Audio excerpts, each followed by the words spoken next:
So welcome, everybody. This is, we did a hybrid one. I don't remember when it was. Maybe this summer we tried one when we first had gotten the camera in this foundation room, but now we have a different camera. We have the owl. So we're gonna see how it works. It seems like the sound is better. Can everybody hear me okay?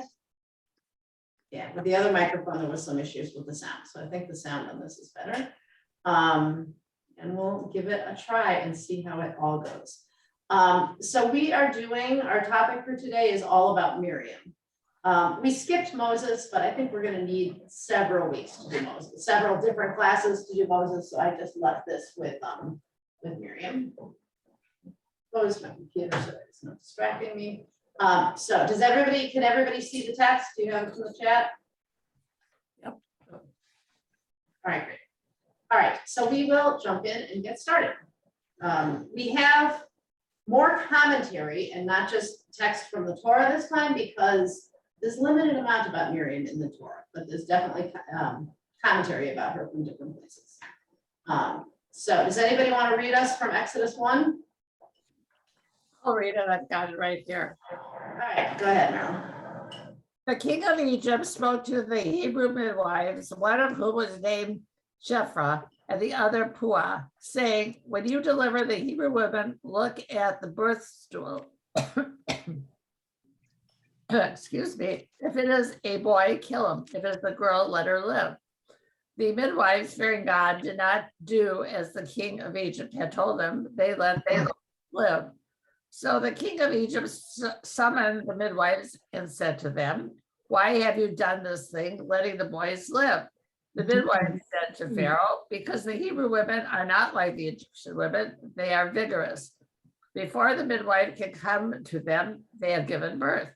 And God dealt well with the midwives, and the people multiplied and increased greatly. And God established households for the midwives because they feared God. Then Pharaoh charged all his people, saying, every boy that is born you shall throw into the Nile, but let every girl live. All right. So what's the first question that should come into your mind here? Where's Miriam? Like, what does this have to do with Miriam? Because if we read the text and we have the literal meaning of the text, there's nothing about Miriam here. So that's very confusing. We're going to get to it in a minute. I'm going to put it on hold, but I wanted to point it out as a question. All right. So what does Pharaoh, the king of Egypt, what does he want the midwives to do with the Jewish women? Kill their babies, Kill the babies. Right? All the baby boys should be killed. And what was the purpose? What was the purpose of Pharaoh wanting to kill all the baby boys? Well, if the men are strong, they will rise up against him. Okay, so the Jews are slaves right now. The Israelites are slaves. So if the boys get to live and grow into men, then they might rebel against Pharaoh, right? They may raise up an army. What else happens if you don't have any males? You can, oh, I don't know if you said it already. You can't have babies. Right, yeah, eventually the people will die out, which actually tells us something very interesting about Egyptian slavery as compared to maybe other experiences of slavery in the world, right? In sometimes in places when there was slavery, and let's say slavery is a terrible thing. I don't want to sound like I'm justifying slavery in any way, but in sometimes in places when there was slavery, they wanted the slaves to have lots of babies because that would give them more slaves. But that is not what Pharaoh wants. The slavery in Egypt was in order to kill off the Jewish people. Pharaoh wanted to get rid of them. It wasn't about the work that the slaves were doing. He was trying to get rid of them. And we see that in the work that they did. A lot of the slave labor they did was not productive work. Pharaoh would have them build buildings in sand that was going to sink. And so then they'd have to build it all over again. Right? It was not productive work. It was very much the way that the Nazis treated slave labor. They weren't interested in keeping the Jews alive. They were going to work them to death. That was the idea there. So anyway, so Pharaoh wants to kill all the baby boys. And the boys aren't dying, right? The baby boys are living. And so Pharaoh calls the midwives and says, hey, what's up? Why are the baby boys living? So what's the excuse that the midwives give to Pharaoh? Well, by the time they get to the birthing place, the babies have been born. Right. The women are having their babies so fast, they don't even need our help. By the time we get there, the babies are being born, so we've been having a chance to kill them. Okay? Do you think that that's true? No. You think that's what's going on, or you think there's something else going different going on? It says, and God established households for the midwives because they feared God. What does that mean that they established households? That's a great question. I will tell you that in 1 minute. So what do you think is happening in terms of the babies? Is it just that they happen not to be dying, or are the midwives purposely keeping them alive? Well, they're afraid to kill. They fear God, and they know it's wrong. So they don't want to kill the babies. Oh, the other thing that we should know, so when we study about Moses on our next time, is the other reason Pharaoh wanted all the baby boys to be killed is that Pharaoh had been told that by his astrologers who looked at the stars, that during this time, a baby boy who was going to be born, who was going to free the slaves. And so he was really worried about it. And the astrologers had also said that the downfall of this baby boy who was going to rise up against him would be through water. And so that's why eventually Pharaoh wants all the babies thrown into the Nile River, because he thought, I'm going to find that baby, I'll have him destroyed by water, and that'll be it. He doesn't know that really what the magicians were seeing, that way later Moses was going to hit the rock in the desert and be punished for that with the water. So that's kind of interesting. All right, so we've got 2 great questions here, and I think they're going to be answered both in the next midrash that we're going to look at from Sota. One is, what does this have to do with Miriam? And the second is, what does it mean that God is going to make houses? What does it mean that he established households for the midwives? All right, so these are great questions. Would somebody like to read the text from Sota? Shelley, do you want to read? Or can you not unmute? I can read. I'll just have to adjust my screen. Okay. The verse states, and the king of Egypt spoke to the Hebrew midwives, of whom the name of one was Shiphrah, and the name of the other Push. Exodus 1:15. Rev and Shemel disagree as to the proper interpretation of this verse. One says that these midwives were a woman and her daughter, and one says that they were a daughter-in-law and a mother-in-law. According to the one who says that they were a woman and her daughter, the woman were Joseph, the mother of Moses and Aaron, and the daughter Miriam. Okay, so that's the answer to the question. So according to the Midrash, according to the rabbis, these 2 midwives, Shiphrah and Puah, were really Yocheved and Miriam and her mother, okay, and Moses' mother. So it's a very different twist on it. There are different times in the Bible where we see this, where there are 2 different names who are given to the same person, and that the rabbis say, well, this is really the same person. Is Shiphrah and Puah Hebrew names? Yeah, and we're gonna find out right now what they mean, because they're really interesting names. Shelley, you want to keep going? Sure. With regard to Shiphrah, who is referred to in this verse, this is really a reference to Joseph. And why was she called Shiphrah? Because she was prepared. What does that say? Mishparet, that's the Hebrew word. Mishparet, the newborn. Alternatively, she is referred to as Shiphrah because the Jewish people increased and multiplied. How do you say the Jewish? Sheparnu Rabu. Shepardavru Rabu. In her days, due to her assistance, the Barata continues. With regard to Push, who is referred to in this verse, that is really a version of Miriam. And why was she called Push? Because she would make a comfort sound. And that's why they call her Puah. Puah, okay.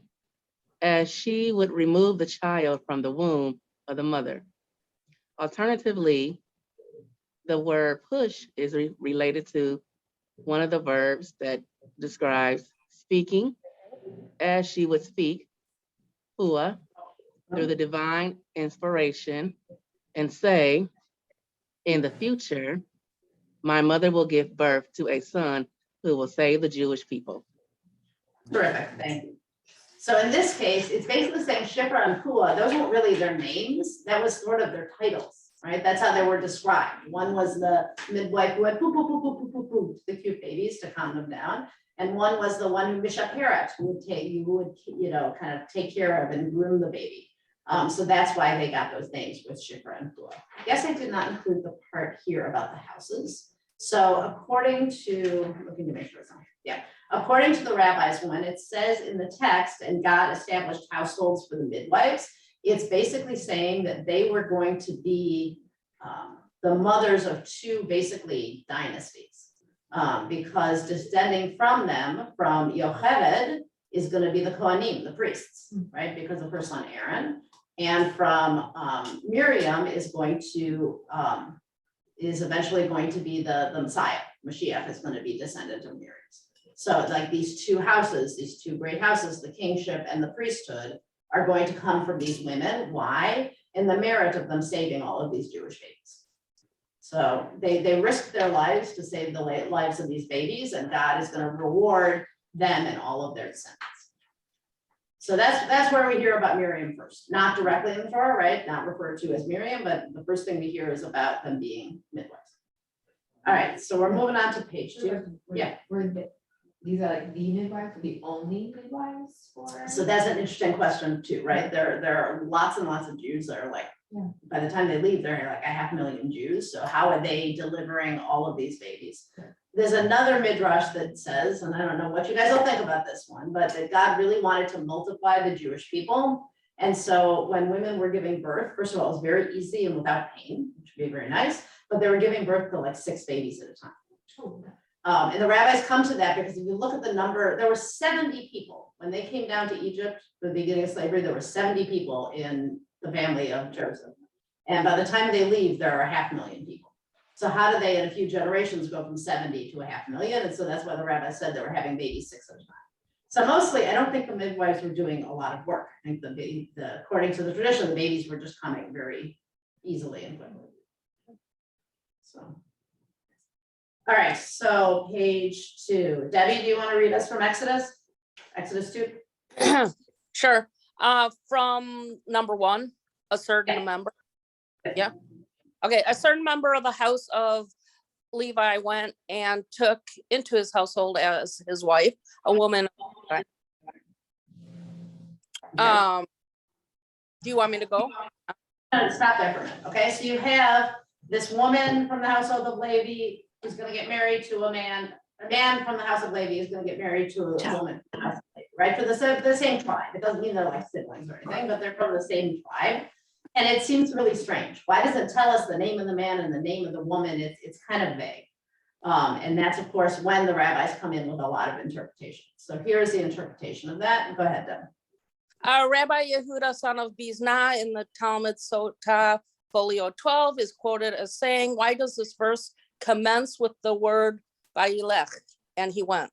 The word seems superfluous. Answer, he took the advice of his daughter. We had been taught that when Amram, eventually Moses' father, heard of the decree that all male babies had to be drowned, he divorced his wife so that he would not produce a child that would be drowned. When his daughter Miriam heard of this reasoning, she accused him of being worse than Pharaoh, who only wanted to kill male Jews, whereas he would prevent the birth of any Jews if the people were to follow his example. Not only that, she said, but Pharaoh deprived the Jews only of life in this world on earth, whereas his father's policy would also deprive them of their share in the world to come. Amram saw the logic of his daughter and went and remarried Yocheved, the wife he had just divorced. Nonetheless, according to the plain meaning of the text, What is reported here is Amram getting married to Yocheved and siring Miriam and Aaron took place prior to the decree of Pharaoh to drown Jewish boy babies.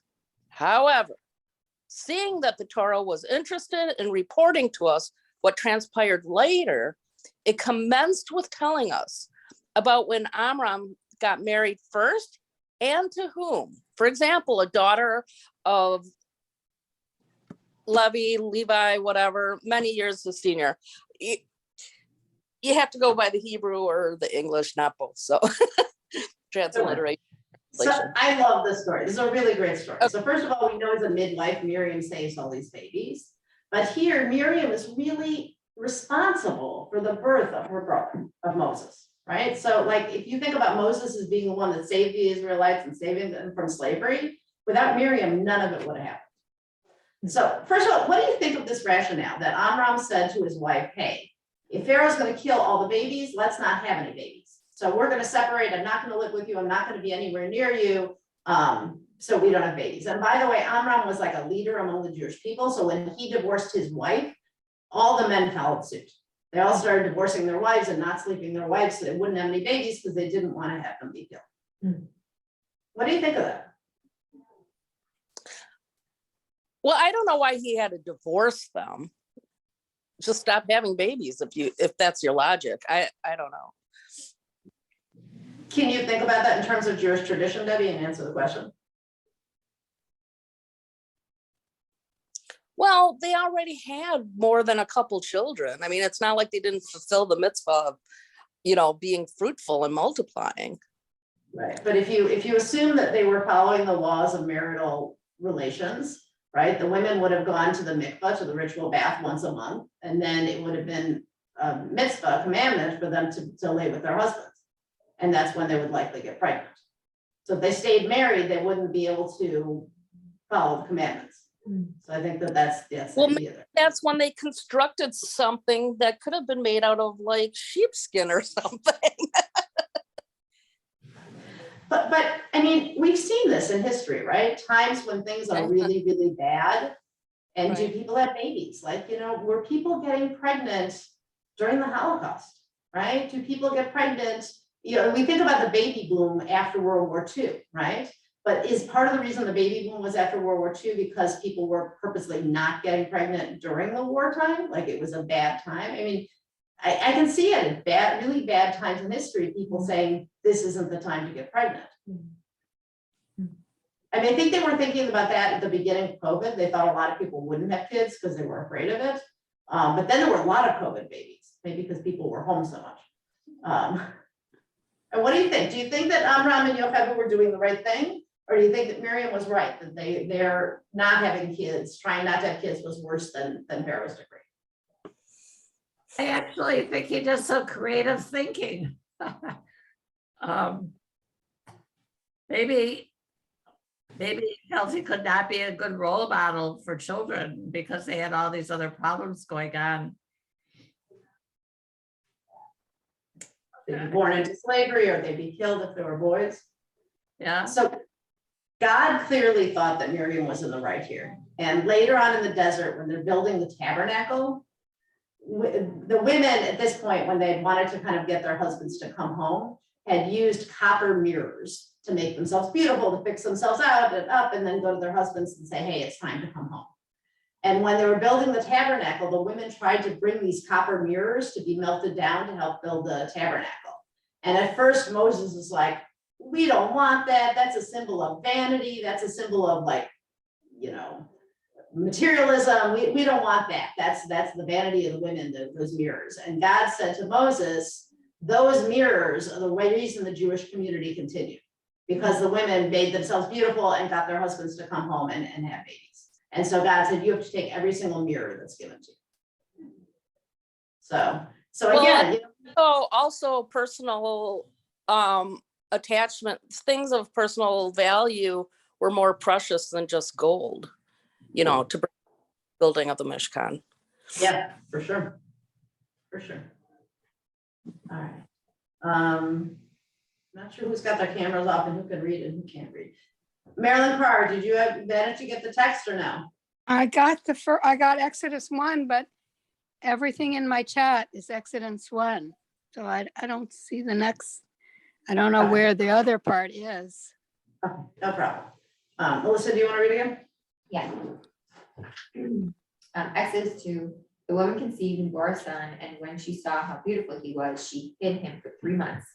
When she could hide him no longer, she got a wicker basket for him and caulked it with bitumen and pitch. She put the child into it and placed it among the reeds by the bank of the Nile. And his sister stationed herself at a distance to learn what would befall him. The daughter of Pharaoh came down to bathe in the Nile, while her maidens walked along the Nile. She spied the basket among the reeds and sent her slave girl to fetch it. When she opened it, she saw that it was a child, a boy crying. She took pity on it and said, "This must be a Hebrew child." Then his sister said to Pharaoh's daughter, "Shall I go and get you a Hebrew nurse to suckle the child for you?" And Pharaoh's daughter answered, "Yes." So the girl went and called the child's mother. Okay, so now we get to the birth of Moses, right? So why is Yocheved hiding Moses for 3 months? So, Why does she have to hide the baby? so he could nurse? Right, So he- well, what- So he doesn't get killed. so he doesn't get killed, right? So Pharaoh's made this rule that all baby boys are supposed to be thrown in the Nile, so if anybody finds him, they're gonna kill him. But by 3 months, he's making too much noise and getting too big and they can't hide him anymore. And so they put him in the river, and who's in charge of watching over him? Miriam. Miriam, okay, again, this very important role. The rest of the story of him being raised in by Pharaoh's daughter is not gonna happen without Miriam looking after him.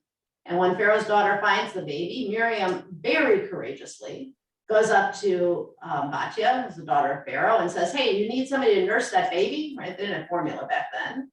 And when Batya says yes, then she goes and gets her mother. So then Moses gets to go back and live with his mother for, several months, until he's weaned. And his mother gets that much time with him and he's not killed. And so that was a really important moment for how Moses is raised. And again, it's all because of Miriam. What stuck out to me was the fact that it said, should I get a Hebrew to nurse? And then I thought back to what you said before about how they were producing so many babies that so many women were probably able to nurse. So there'd be lots of people who could be a wet nurse. And so Pharaoh's daughter probably didn't suspect, oh, this is the baby's own mother who's going to be. Right. Right. Back then, like nursing your own baby, that wasn't something that rich women did, I don't think, right? That was something they had a servant or a slave do. So that all made a lot of sense. But she couldn't have had the baby anyway, obviously. So, Shraddha, do you want to read Exodus 15 on top of page 3? Sure. Then Miriam and prophet Aaron's sister picked up a hand drum, and all the women went out after her in dance with hand drums. And Miriam chanted for them, "Sing to God, for he has trumpeted gloriously, horse and driver, he has hurled into the sea." We have jumped way ahead, so I got to fill in what we missed, because we jumped from Exodus 2 to Exodus 15, right? Because we don't hear much of anything about Miriam between these 13 chapters. Moses grows up in Pharaoh's house, eventually comes to realize that he's one of the Jewish people. The burning bush, he gets told to tell Pharaoh to let my people go. That whole part of the story, which we will do in a future class. So meanwhile, we don't hear anything about Miriam. So they leave Egypt, they get to the Red Sea, right? In front of them is the Red Sea, behind them is Pharaoh's army coming to kill them, or at least to take them back to Egypt. They have no choice, they walk into the sea, it splits, they get across on dry land. And the minute they get to the other side and Pharaoh's and his army are dying in the sea, Moses starts a song. And he sings the song to rejoice to God. It's called the Song of the Sea. It's actually really cool seeing it written in the Torah, because instead of the normal columns you usually see, it's written in columns like this, and it looks like the sea parting. It's just very, very cool. And so you've got the whole Song of the Sea, and for any of you who know the prayer, Mi Kamocha, that comes from that, right? Who is like unto you, O God. And it's this really long song, right? And it's unclear. The rabbis disagree how it happened. Did Moses sing it by himself? Did he sing it and the people repeated back to him? Miraculously, did the people all just know this song that he made up? Whatever, but he sings a song. But then we get this text right here. After he finishes singing, then Miriam and all the women take out their timbrels, their tambourines, right? And the women, the Miriam leads the song, them into the song. It's a much shorter song, right? He is triumphed gloriously, horse and driver, he is hurled into the sea. That's the whole song, as opposed to like the pages long one that Moses sings. But here's the thing that the rabbis always remark on. Where did they get these tambourines? Where did they get the timbrels? They're on their way out of Egypt, right? They've packed up everything they own, but how are they going to know exactly where their tambourines are? First of all, why did they bring the tambourines of all the things they're packing, right? You got to figure they couldn't bring everything they had, although they're slaves, they probably didn't have so much. But how did they find them? And so the rabbis say this shows the tremendous faith of Miriam and the women. That even when they were packing up to leave Egypt and leaving slavery and probably were so scared and this was such a terrible time, they had faith in God that they were going to need to be able to sing and praise God. And so they had those timbrels ready and handy to be able to praise God. So that's the next thing that we hear about Miriam. And then we're going to jump way ahead. We're going to go from the book of Exodus to the book of Numbers. Now, I'm not saying Miriam's not mentioned once in between there, she is. But in terms of like really significant, meaty stories about Miriam, it's going to wait until here. And this is a really fascinating and maybe less well-known story about Miriam and really important. Marilyn Pryor, do you want to read this? Numbers 12. Okay. Small, but I'll try. Here we go. Miriam and Aaron spoke against Moses because of the Cushite woman he had taken into his household as his wife. Quote, he took a Cushite woman, end quote. They said, has God spoken only through Moses? Has God not spoken through us as well? God heard it. Now Moses himself was very humble, more so than any other human being on earth. Suddenly, God called out to Moses, Aaron and Miriam, come out, you three, to the tent of meeting. So the three of them went out. God came down a pillar of cloud, stopped at the entrance of the tent, and called out, Aaron and Miriam. The two of them came forward, and God said, hear these my words. When prophets of God rise among you, I make myself known to them in a vision. I speak with them in a dream. Not so with my servant Moses. He is trusted throughout my household. With him I speak mouth to mouth, plainly and not in riddles. And he beholds the likeness of God. How then did you not shrink from speaking against my servant Moses? Still incensed with them, God departed. As the cloud withdrew from the tent, there was Miriam stricken with snow white scales. When Aaron turned toward Miriam, he saw that she was stricken with scales. And Aaron said to Moses, oh, my Lord, account not to us the sin which we committed in our folly. Let her not be like a stillbirth, which emerges from its mother's womb with half its flesh eaten away. So Moses cried out to God, saying, oh God, pray heal her. Rafana la. But God said to bear her shame for 7 days. For 7 days, let her be shut out of camp for 7 days, and then let her be readmitted.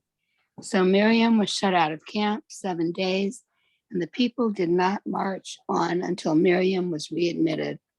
After that, the people set out from Hatzerot and encamped in the wilderness of Paran. So this is a really mysterious section, right? Miriam and Aaron are talking about Moses because of his Cushite wife. Cushite means from the land of Cush, which is understood to be the land of Ethiopia. So he has this black wife, and they're talking about it. So what are they talking about? And why is it so bad that they're talking to each other about, about Moses and something with his wife, right? They're not walking around and telling all the people about it. They're talking, the brother and sister are talking about the third sibling. So what's going on here? So according to, there are two different interpretations here, and it's really not clear which one it is. So one interpretation of the rabbis say that this Cushite woman that he was married to was Zipporah, AKA me, right? And that the same wife he's had all along is a Cushite woman. And why are Aaron and Miriam talking about it? Because we're told that after the giving of the 10 Commandments, when Moses comes down from the mountain and he's all radiant, right, and has to cover his face, that he stops living with his wife. That he is so busy from that time forward with his relationship with God and talking to God and ruling the Jewish people, that he doesn't have, first of all, he doesn't have time to be with his wife, and also that the mundane life of a man and a woman together is not appropriate for somebody who's busy encountering God. There's another interpretation that maybe this is a second wife, that Moses is taking on a second wife, and that's the problem. But either way, it seems that what Miriam is worried about is that Moses is not treating his wife well enough, right? Either he's not treating his wife well enough because he's not living with her, or he's not treating his wife well enough because he's taken on a second wife. But either way, Miriam is concerned about her sister-in-law, which would seem to be a good thing. So then the question is, why is she being punished? Why is Miriam being punished for this? What is it she did wrong? Well, I mean, it's Lashon Hara. I mean, they're supposed to be B'Tselem Elohim, walking in God's image. They're a prophet and a prophetess. And here they're, engaging in behavior that they shouldn't be engaging in, and they have no trust in God. So it's Lashon Hara, it's evil speech, right? It's gossip. What should they have done? If they were concerned about Zipporah, they should have gone to Moses and say, hey, what's going on? You're not treating your wife well. And then they would have found out that God had told Moses to move out of his wife's tent, and that Moses was doing what God had commanded him to do. And he wasn't just like neglecting his wife for no reason. Well, I don't know if that makes it right or not, but they were gossiping. That was the problem. Well, I think too, it's the behavior is kind of childish if you think of their age. I mean, Moses at this point is 80 years old. He's the younger of the three. I mean, really. So then you have the question, were they just gossiping to gossip? Although you just said that Aaron and Miriam are also prophets. So do we think that they're just gossiping to sake of gossip, or they're really, really concerned that their brother was doing the wrong thing, but they didn't handle it the right way? But do So they, then what? Go ahead. they were somewhat jealous that Moses was able to see God, whereas everybody else saw a pillar of smoke or whatever. Yeah. So there could be some jealousy going on, that they don't have the same leadership role, for sure. So what happens? Miriam gets this punishment. And what is this punishment? It's like the scaly skin on her arms. So a lot of times it's understood to be leprosy, but we're really told, because there's leprosy, there's a lot of stuff about leprosy in the Bible, but it's not the same exact thing as what we think of as leprosy today. It is some kind of skin disease, but it's understood as a spiritual thing, not a physical one. So how do we know that? First of all, in the time of the Torah, when you got leprosy, you didn't go see a doctor, you didn't see a physician, you went to see the Kohen, you went to see the priest. And he was the only one who could decide whether or not it was leprosy. So it was seen as this spiritual consequence, a spiritual punishment that then you could overcome by repentance and by changing your ways. It wasn't a physical thing that spread from person to person. And so what happens? She has to leave the camp for 7 days. And if you think about that as a punishment for gossip, it's really interesting, right? What is a punishment for gossip? We're going to separate you from your community for 7 days. You're not going to be able to gossip. You're not going to be able to do any of the things you shouldn't be doing. You'll think about why you did something wrong, and then you can come back. And so from this, we learn that in the Bible that getting leprosy was a punishment for gossip, and shows you how serious gossip can be and how serious it was taken. Can you imagine how different the world would be today is whenever somebody gossiped, they had a physical ailment that followed? Like nobody would gossip because we'd be too afraid of it. So it might be a very much better world, I'm not sure. So what do the people do? Sorry, Marilyn, go ahead. What were you gonna say? I have a question. How many wives did Moses have? Depending on which interpretation you have, either one or two. I would like to, as Sephora, who's, by the way, my husband's Hebrew name is Moses. So as Sephora, I would just like to say that I think that this wife is Sephora and this not a second wife. But like I said, there are different rabbinic opinions about it. How do the people react? Miriam has to leave the camp for 7 days. What do they do?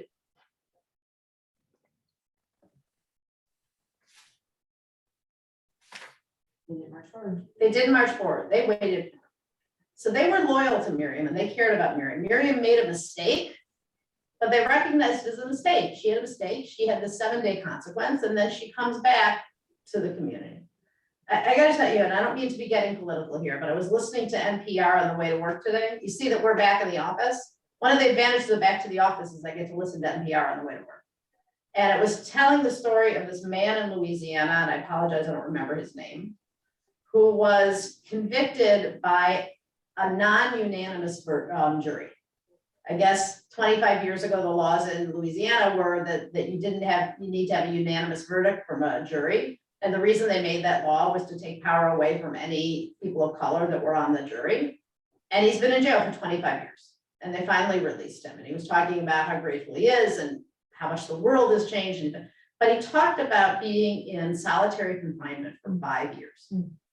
5 years of only being out of his cell 1 hour a day, you know, to be able to walk around and take a shower, and no books and no TV and no interaction. And I just thought to myself, and when I read this, Miriam was punished for 7 days. She recognized she made a mistake and she goes on. Like, it just struck me as how messed up our criminal justice system is, right? That's how we think people's behavior should be corrected. I'll get off my soapbox. I didn't mean to get so political, but it just really strikes me when I'm reading this after having listened to that story. What about Aaron? How did he die? So that's an interesting question. Why do you think Aaron wasn't punished? It's a really good question. Is high priest, because Miriam approached him. It doesn't seem fair. And actually, the Jewish teachings about gossip, and some of you may remember this, we studied this before, is that there are 3 parties involved in gossip. This is speaker, the listener, and the one spoken about. And who's most guilty, according to the rabbis? The one who listens. Because if there's nobody to listen to the gossip doesn't continue. So even if Aaron was the listener here, you would think he was still very guilty. So I don't have an answer for you. It's always seemed strange to me that Aaron does not get punished. Does anybody have any other thoughts? Maybe you guys have a thought I haven't thought of.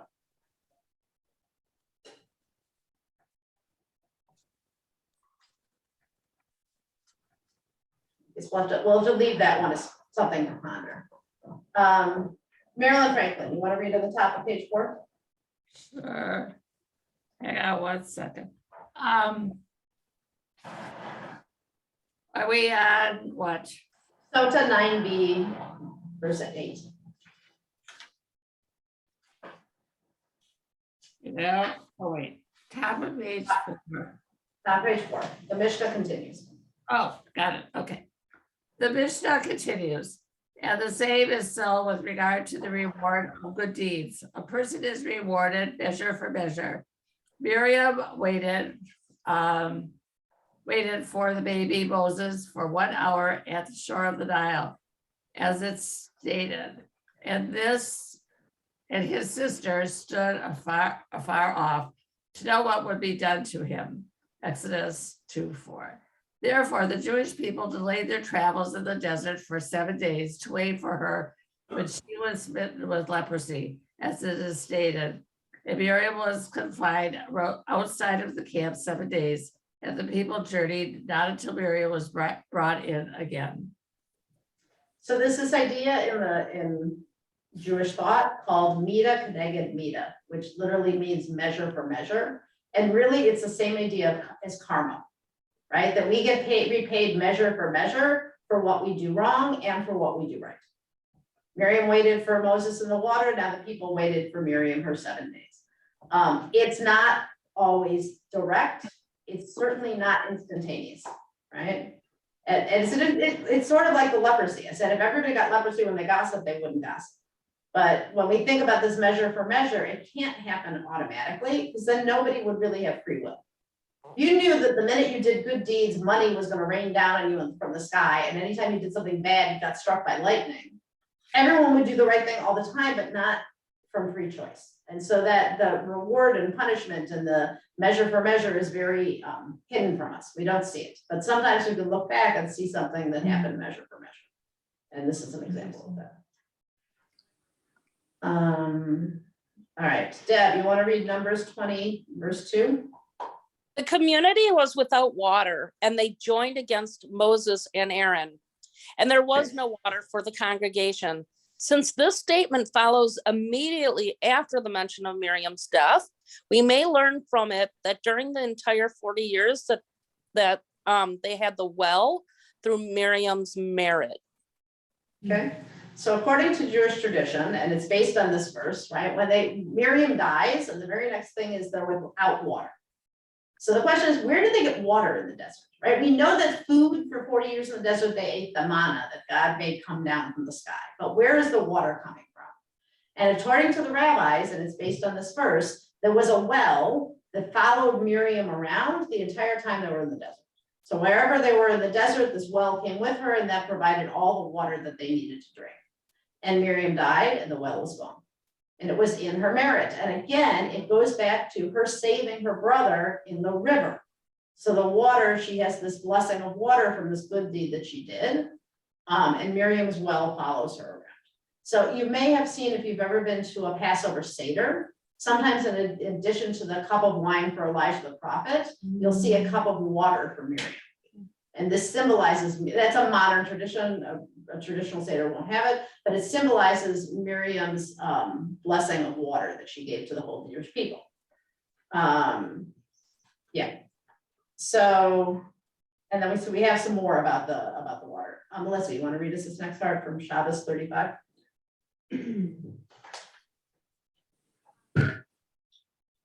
Because of its similarity to Rabbi Hania's statement, the Gemara cities, which Rabbi Hia said, one who wants to see Miriam's well, which accompanied the Jewish people throughout their sojourn in the desert, should do the following. He should climb to the top of Mount Carmel and look out, and he will see a rock that looks like a sieve in the sea. And that is Miriam's well. Rav said, a spring that is portable, for example, that moves from place to place, is ritually pure and is regarded as an actual spring and not as drawn water. And what is a movable spring? It is Miriam's well. Okay, so according to Jewish tradition, there's this spot in the Sea of Galilee in Israel, right, which is our partnership region in Israel.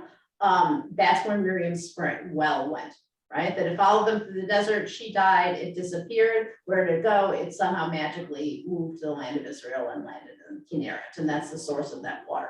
So if you think about Christianity and you think of John the Baptist and you think about the baptism in that water, the idea that it's this like holy water to be going into comes all the way back to Miriam and the Torah, which is kind of cool. I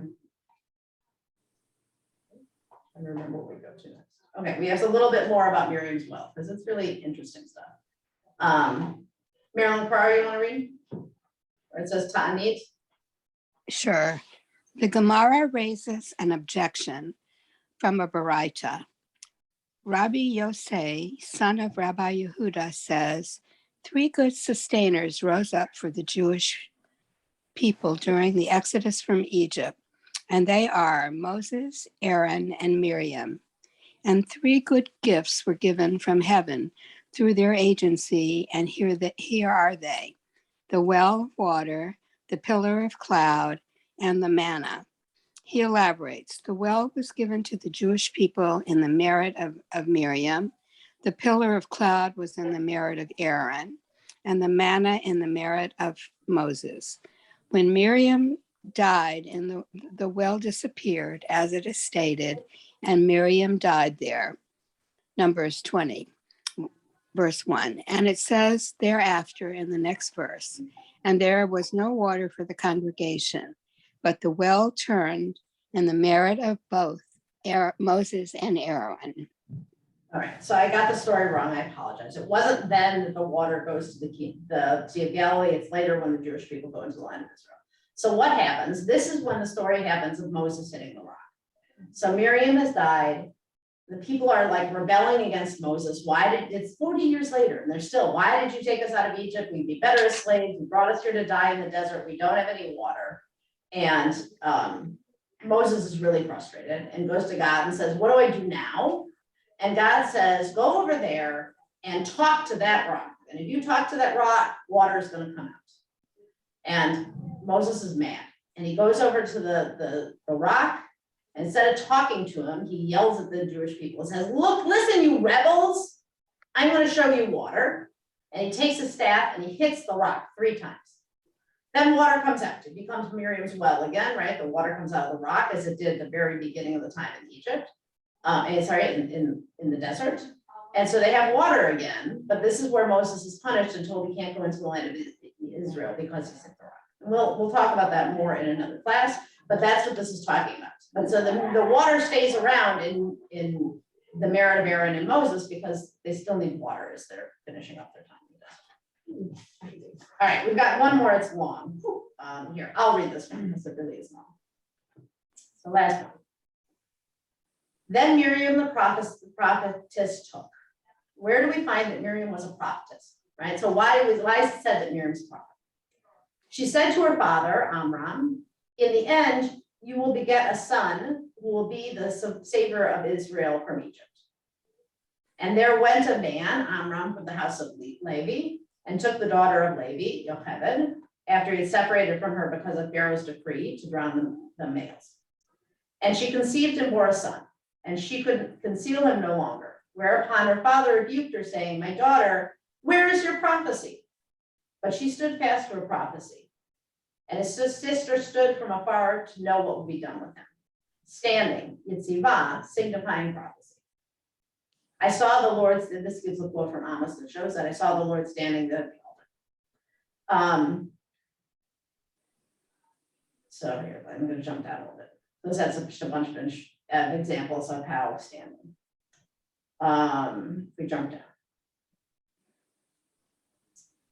Then Miriam the prophetess, the sister of Aaron, was she also not also the sister of Moses? Why then the sister of Aaron? Because Aaron risked his life for his sister. She was called by his name. Similarly, Shimon and Levi, the brothers of Dinah. Now, was she not the sister of all the tribes? Why then the brothers of Dinah? Because they risked their lives for her. She was called their sister. Similarly, in Numbers, let's just give you more examples of why it's saying his sister. All right, the timbrel in her hand. We get back to the tambourine. Whence did they have timbrels and dance instruments in the desert? Being the tzaddikim, righteous people, and knowing for a certainty that the Holy One, blessed be He, would perform miracles and mighty acts for them when they left Egypt, they readied timbrels and dance instruments for themselves. And Miriam answered to them, sing to the Lord, for He is exalted. Over all the exalted horse and rider He cast into the sea. Scripture hereby apprises us that just as Moses chanted the song to the men, so did Miriam chant to the women. So in other words, how do we know that Miriam is a prophet? Because she knew that she had to get her mother and father back together because Moses was going to come along and save the Jewish people. And when her father doubted her because they had to hide Moses and he was getting too big, she said, no, I know he's going to do this. And that's why he followed the babies. And then again, she shows it again when she had the tambourines ready to dance because she knew they were going to be saved. So this is showing you why they see Miriam as a prophet, even though she gets a lot less playing time in the text, right, than Moses and Aaron. So thoughts. How does this, if anything, make you see Miriam or her brothers or the whole story differently?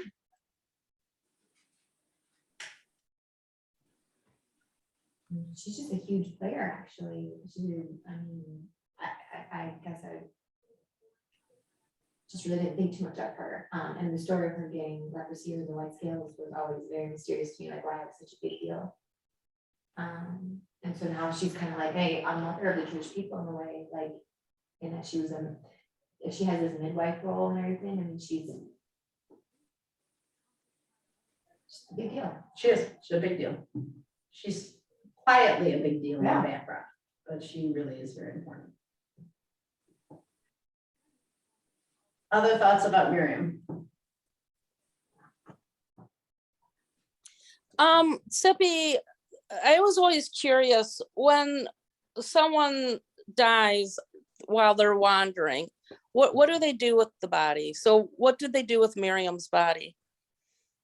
So they buried her, you know, it's a very interesting. The only really strange one in terms of death is Moses, because Moses dies up on the mountain. And they say that they didn't want anyone to know where Moses' grave was, because they didn't want it to become like the center of idol worship. And so Right. according to tradition, God buried Moses. God actually did that deed for Moses. But everybody else they buried. There's an interesting interpretation about how most people died in the desert. I don't know that this applied to Miriam or Aaron. When the spies went into the land of Israel to check out the land and see if they were ready to go there, that's when they're first in the desert. Moses sends them in to check out the land. And they come back with these crazy stories about giants and giant fruit and how the people are gonna be like grasshoppers to the people in the land and they shouldn't go in there. And the people believe them. And so that's why they have to wander for 40 years. It's a punishment for believing these tall tales. So when, does anybody know what the Hebrew date was when that happened? It was Tisha B'Av. It was the 9th of Av. And when God says to the people, this is your punishment, you're gonna wander in the desert for 40 years, the people start crying and complaining, and how could you do this to us? This is the worst thing ever. This is a terrible day. And God looks at them and says, you think this is a bad day? I'm going to make this a bad day. So according to the rabbis, all the bad things that have happened on the 9th of Av, the destruction of the first temple, the destruction of the second temple, the fall of the Bar Kokhba revolt, the beginning of the Spanish Inquisition, all go back to that date. So why am I bringing this up? So according to the rabbis, this is when people died in the desert. Once a year on the 9th of Av, when they went to bed the night before the 9th of Av, everybody dug their own grave. They laid down in it. And when they got up in the morning, some of them would be dead and they covered over the graves, and everybody got up and they knew it was not their time anymore. So after 40 years in the desert on Tisha B'Av, when they all dug their own graves and laid down in them, they all woke up the next morning. And that's how they knew the punishment was done. So I don't know I don't know if Miriam died on Tisha B'Av too. It's really interesting. I don't know if Moses definitely didn't. Moses died on his birthday. You guys know that? According to Jewish tradition, somebody who's really righteous dies on their birthday. And so Moses died on his 120th birthday. But it's really interesting. I don't know if Miriam and Aaron died on Tisha B'Av also on the 9th of Av, or if they died. I'm really not sure. It's a really good question. And we thought eating an apple was bad. Yeah. I bet that was the 9th of Av. Maybe. Probably not though. The world was created around Rosh Hashanah. That's right. That's right. All right, any more closing thoughts?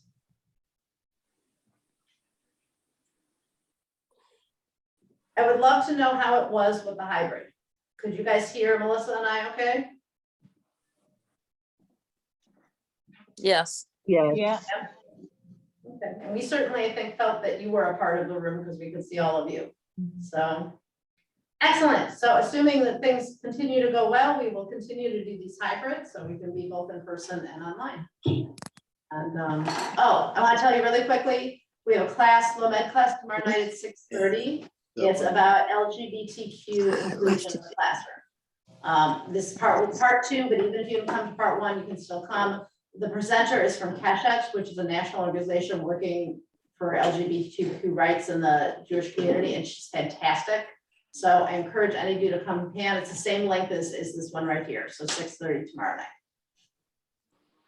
Okay. Have a great day, everybody. Thank you for coming. Thank you for having us, teaching us.